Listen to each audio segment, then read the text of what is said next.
Hey, what's going on? It's Ty here. So in this video, I want to talk about 5 ways you can do to write high converting emails. The first thing is you want to be personal. So in my another video, I talk about the principle of A pile and B pile. So let me do a quick recap, right? So A pile, mean pile means when someone receives your emails or they receive a mail, the first thing they would do is they would tell, oh, if this mail is a promotional or it's a personal. So if it's a personal mail, they will open it and they will read it. If it's a promotional, they will just delete it. So that's the principle of A pile and B pile. So if you want to make sure people do read your email, you want to format your entire email in a way it looks like a personal mail. So if you make your email, maybe you make the layout too professional, or maybe you're using too professional terms, or you are sending from the company name or from the brand name,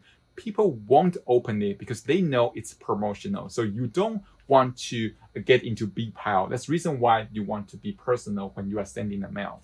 So you want to send from your name, you want to make the layout look clean so it look like more like a personal mail.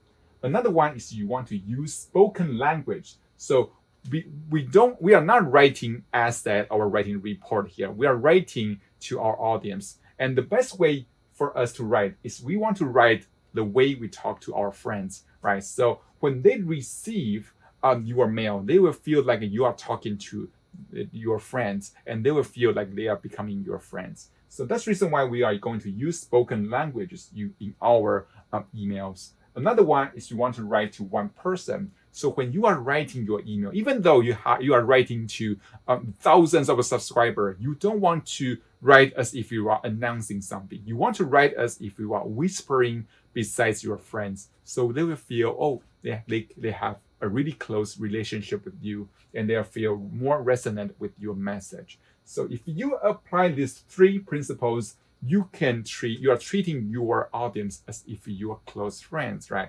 So then we are going to apply these 2 principles to make our offer intriguing, our offer appealing. So the first one is hook story offer.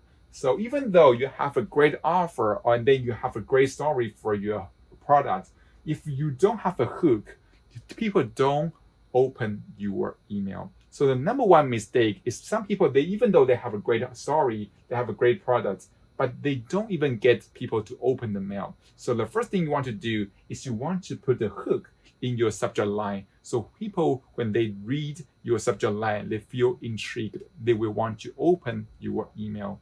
Then when they open the mail, we want to tell them a story. In the story, we want to basically educate them the value of the offer.